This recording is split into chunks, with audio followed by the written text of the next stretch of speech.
नमस्कार विद्यार्थी मित्रांनो, मराठी जी के या आपल्या यूट्यूब चॅनलवरती सर्वांचे स्वागत आहे. तर पहा, आजच्या व्हिडिओमध्ये आपण महाराष्ट्र पोलीस भरतीसाठी अत्यंत महत्त्वपूर्ण प्रश्न असे पाहणार आहोत. हे प्रश्न पहा तुम्हाला परीक्षेच्या दृष्टिकोनातून महत्त्वपूर्ण ठरणारे आहेत. तरी तुम्ही चॅनल जर नवीन असाल तर चॅनलला सबस्क्राईब करून ठेवा, कारण तुम्हाला अशीच महत्त्वपूर्ण व्हिडिओ नक्कीच बघावयास मिळतील. चला तर मग व्हिडिओला सुरुवात करूया. तर पहा, प्रश्न क्रमांक पहिला, भारताचे सर्वोच्च न्यायालयाचे 53वे सरन्यायाधीश कोण आहेत? विद्यार्थी मित्रांनो, प्रश्नाचं जर उत्तर येत असेल तर कमेंट बॉक्समध्ये देण्याचा प्रयत्न करा. तर पहा, या प्रश्नाचं उत्तर पहा ऑप्शन क्रमांक 1 न्यायमूर्ती सूर्यकांत. तर पहा, भारताचे सर्वोच्च न्यायालयाचे 53वे सरन्यायाधीश कोण आहेत? तर ते न्यायमूर्ती सूर्यकांत हे आहेत. तसेच पहा, भारताचे सर्वोच्च न्यायालयाचे 52वे मुख्य सरन्यायाधीश कोण होते? तर ते न्यायमूर्ती भूषण गवई. कोण आहेत?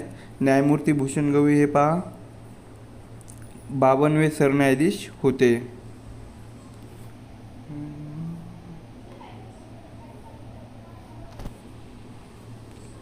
प्रश्न क्रमांक दुसरा, मराठी भाषेला अभिजात भाषेचा दर्जा मिळावा म्हणून प्राचार्य रंगनाथ पठारे समितीला पाठपुरावा करणारी समिती कोणती? तर या प्रश्नाचं उत्तर पहा ऑप्शन क्रमांक 2 ज्ञानेश्वर मोळे समिती. तर पहा, मराठी भाषेला अभिजात भाषेचा दर्जा मिळावा म्हणून प्राचार्य रंगनाथ पठारे समितीला पाठपुरावा करणारी समिती कोणती होती? तर ती ज्ञानेश्वर मोळे ही समिती होती. प्रश्न क्रमांक तिसरा, नायजेरिया हा देश कितवा ब्रिक्सचा भागीदारी देश बनलेला आहे? तर ऑप्शन क्रमांक 1 पहा 9वा. तर नायजेरिया हा जो देश आहे तर तो पहा ब्रिक्सचा 9वा भागीदारी देश बनलेला आहे. प्रश्न क्रमांक 4, डिस्कवरी ऑफ इंडिया या ग्रंथाचे लेखक कोण आहेत? तर ऑप्शन क्रमांक 1 पंडित जवाहरलाल नेहरू. तर डिस्कवरी ऑफ इंडिया या ग्रंथाचे लेखक कोण आहेत? तर ते पंडित जवाहरलाल नेहरू आहेत. प्रश्न क्रमांक 5, संगाई महोत्सव खालीलपैकी कोणत्या राज्यामध्ये साजरा करण्यात येतो? तर ऑप्शन क्रमांक 1 पहा मणिपूर. तर संगाई हा जो महोत्सव आहे तर तो पहा मणिपूर या राज्यामध्ये तो साजरा करण्यात येतो. प्रश्न क्रमांक 6, खालीलपैकी कोणत्या कायद्यानुसार बंगालचा गव्हर्नर जनरल हा भारताचा गव्हर्नर जनरल बनला? तर ऑप्शन क्रमांक 1 पहा चार्टर ॲक्ट 1833. तर पहा, चार्टर ॲक्ट 1833 या कायद्यानुसार बंगालचा गव्हर्नर जनरल हा भारताचा गव्हर्नर जनरल बनलेला होता. प्रश्न क्रमांक 7, खालीलपैकी कोण लोकहितवादी म्हणून प्रसिद्ध आहेत? तर ऑप्शन क्रमांक 4 पहा गोपाळ हरी देशमुख. तर गोपाळ हरी देशमुख हे पहा लोकहितवादी म्हणून प्रसिद्ध आहेत. प्रश्न क्रमांक 8, भारताचा 91वा ग्रँडमास्टर कोण बनलेला आहे? तर ऑप्शन क्रमांक 4 पहा राहुल व्ही.एस. तर राहुल व्ही.एस हा पहा भारताचा 91वा ग्रँडमास्टर हा ठरलेला आहे. प्रश्न क्रमांक 9, भारतातील सर्वात लांब पल्ल्याची वंदे मातरम एक्सप्रेस कोणती आहे? तर ऑप्शन क्रमांक 1 पहा नागपूर ते पुणे. तर भारतातील सर्वात लांब पल्ल्याची वंदे मातरम एक्सप्रेस कोणती आहे? तर ती नागपूर पुणे ही वंदे मातरम एक्सप्रेस आहे. प्रश्न क्रमांक 10, अणुऊर्जेवर चालणारी भारताची पहिली अणुभट्टी कोणती? तर ऑप्शन क्रमांक 4 पहा अप्सरा. तर अणुऊर्जेवर चालणारी भारताची पहिली अणुभट्टी कोणती आहे? तर ती अप्सरा ही अणुभट्टी आहे.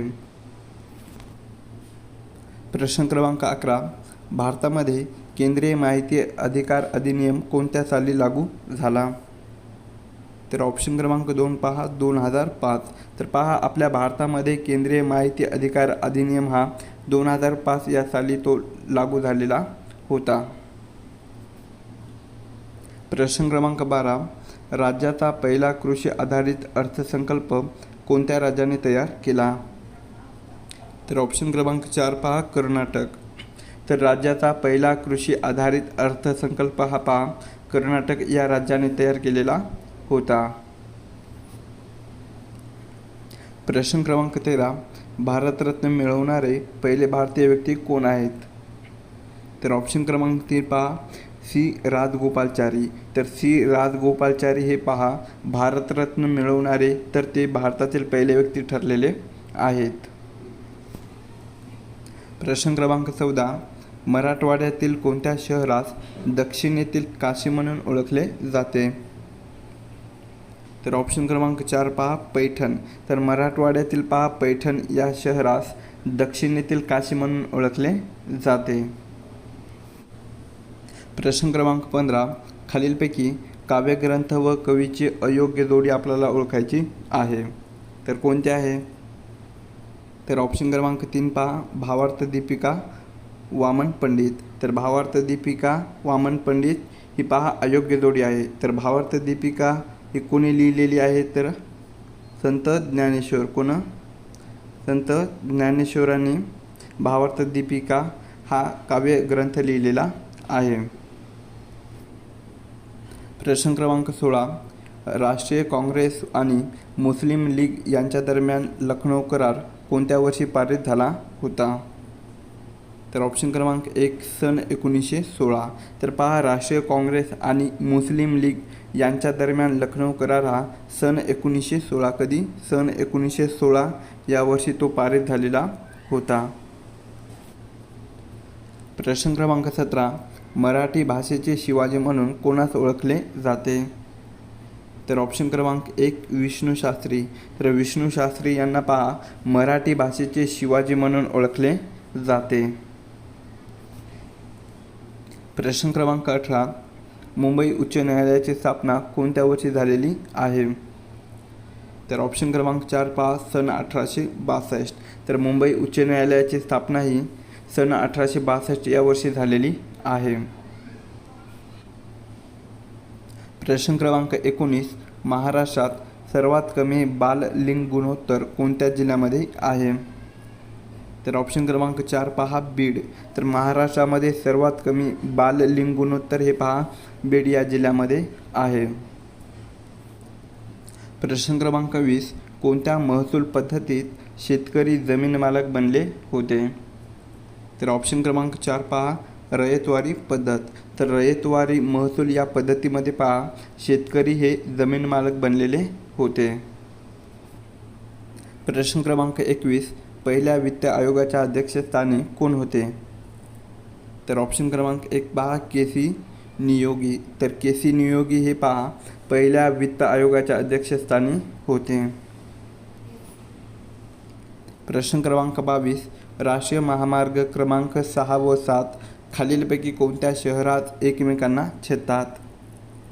तर ऑप्शन क्रमांक 1 पहा, नागपूर. तर पहा राष्ट्रीय महामार्ग क्रमांक 6 व 7 कोणता आहे? 6 व 7 हा जो राष्ट्रीय महामार्ग क्रमांक आहे तर तो पहा नागपूर या शहरात एकमेकांना ते छेदतात. प्रश्न क्रमांक 23, भारतीय राज्यघटनेच्या डॅश या कलमानुसार प्रत्येक घटक राज्यात एक उच्च न्यायालय असते? तर ऑप्शन क्रमांक 2 पहा, 214. तर भारतीय राज्यघटनेच्या पहा 214 काय आहे? 214 या कलमानुसार प्रत्येक घटक राज्यात एक उच्च न्यायालय असते. प्रश्न क्रमांक 24, हस्ताचा पाऊस हा कथासंग्रह खालीलपैकी कोणाचा आहे? तर ऑप्शन क्रमांक 1 पहा, व्यंकटेश माडगूळकर. तर व्यंकटेश माडगूळकर यांचा हस्ताचा पाऊस हा कथासंग्रह आहे. प्रश्न क्रमांक 25, डॅश हे कॅबिनेट मिशनचे सदस्य नव्हते? तर ऑप्शन क्रमांक 3 पहा, माउंट बॅटन. तर माउंट बॅटन हे पहा कॅबिनेट मिशनचे सदस्य नव्हते. प्रश्न क्रमांक 26, the rice of the hitman या पुस्तकाचे लेखक कोण आहेत? तर ऑप्शन क्रमांक 2 पहा, आर कौशिक. तर आर कौशिक हे पहा the rice of the hitman या पुस्तकाचे ते लेखक आहेत.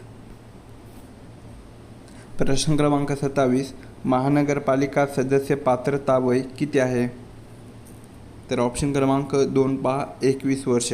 तर महानगरपालिका सदस्य पात्रता वय हे किती आहे? तर ते 21 वर्ष इतके आहे.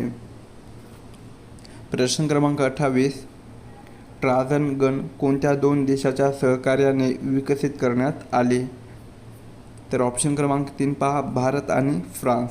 तर ट्राजन ही जी गन आहे तर ती पहा भारत आणि फ्रान्स या 2 देशाच्या सहकार्याने ती विकसित करण्यात आलेली आहे. प्रश्न क्रमांक 29 महात्मा ज्योतिबा फुले यांनी लिहिलेला शेवटचा ग्रंथ कोणता आहे? तर ऑप्शन क्रमांक 2 सार्वजनिक सत्यधर्म. तर महात्मा ज्योतिबा फुले यांनी लिहिलेला शेवटचा ग्रंथ कोणता आहे? तर तो सार्वजनिक सत्यधर्म हा ग्रंथ आहे. प्रश्न क्रमांक 30 महाराष्ट्राच्या पठारी विभागामध्ये डॅश मृदा मोठ्या प्रमाणात विखरलेली आढळते. तर ऑप्शन क्रमांक 1 पहा काळी. तर महाराष्ट्राच्या पठारी विभागामध्ये पहा काळी मृदा ही मोठ्या प्रमाणामध्ये विखरलेली आढळते. प्रश्न क्रमांक 31 कुसुमाग्रज हे कोणाचे टोपणनाव आहे? तर ऑप्शन क्रमांक 3 पहा विष्णू वामन शिरवाडकर. तर कुसुमाग्रज हे जे टोपणनाव आहे तर ते पहा विष्णू वामन शिरवाडकर यांचे ते टोपणनाव आहे. प्रश्न क्रमांक 32 प्रत्येक राज्याला महाधिवक्ता असावा असे कोणत्या कलमामध्ये नमूद केले आहे? तर ऑप्शन क्रमांक 4 पहा कलम 165. तर पहा कलम 165 मध्ये असे नमूद करण्यात आलेले आहे की प्रत्येक राज्याला महाधिवक्ता असावा असे या कलमामध्ये कोणत्या कलम आहे? तर ते कलम 165 या कलमामध्ये नमूद केलेले आहे. प्रश्न क्रमांक 33 खालीलपैकी कोणती नदी गोदावरी खोऱ्याचा भाग नाही? तर ऑप्शन क्रमांक 4 पहा भातसा. तर भातसा ही जी नदी आहे तर ती पहा गोदावरी खोऱ्याचा भाग नाही. प्रश्न क्रमांक 34 रक्तातील हिमोग्लोबिनचे प्रमाण कमी झाले असता कोणता रोग होतो? तर ऑप्शन क्रमांक 3 पहा ॲनिमिया. तर रक्तातील हिमोग्लोबिनचे प्रमाण कमी झाले असता ॲनिमिया हा रोग होतो. प्रश्न क्रमांक 35 गुलाब, बारदान, गालिचा, अन्नू हे जे शब्द आहेत तर ते पहा कोणत्या भाषेतील आहेत? तर ऑप्शन क्रमांक 3 पहा फारसी. तर गुलाब, बारदान, गालिचा आणि अन्नू हे जे शब्द आहेत तर ते पहा फारसी या भाषेतील आहेत. प्रश्न क्रमांक 36 लंगोटी मित्र या सामाजिक शब्दाचा समास ओळखायचा आहे. तर ऑप्शन क्रमांक 2 पहा तर लंगोटी मित्र या सामाजिक शब्दाचा समास कोणता आहे? तर तो बहुव्रीही. कोणता आहे? बहुव्रीही हा समास आहे. प्रश्न क्रमांक 37 त्याने सर्व पेरू खाल्ले या वाक्यातील विशेषणाचा प्रकार ओळखा. तर ऑप्शन क्रमांक 3 पहा तर त्याने सर्व पेरू खाल्ले या वाक्यातील विशेषणाचा प्रकार कोणता आहे? तर तो अनिश्चित. कोणता आहे? अनिश्चित या विशेषणाचा प्रकार आहे. प्रश्न क्रमांक 38 पानोपानी अमृत शिंपात उषा हसते या वाक्यातील रस ओळखायचा आहे. तर ऑप्शन क्रमांक 3 पहा तर पानोपानी अमृत शिंपात उषा हसते या वाक्यातील रस कोणता आहे? तर तो शृंगार. कोणता आहे? शृंगार हा रस आहे. प्रश्न क्रमांक 39 देवालय हा शब्द कोणत्या संधीचे उदाहरण आहे? तर ऑप्शन क्रमांक 3 तर देवालय हा जो शब्द आहे तर ती पहा स्वर संधी. कोणते आहे? स्वर या संधीचे उदाहरण आहे. प्रश्न क्रमांक 40 मी सिनेमा पाहिला याचा अपूर्ण भविष्यकाळ करा. तर मी सिनेमा पाहिला याचा अपूर्ण भविष्यकाळ काय होईल? तर ऑप्शन क्रमांक 3 मी सिनेमा पाहत असेन हा अपूर्ण भविष्यकाळ होईल.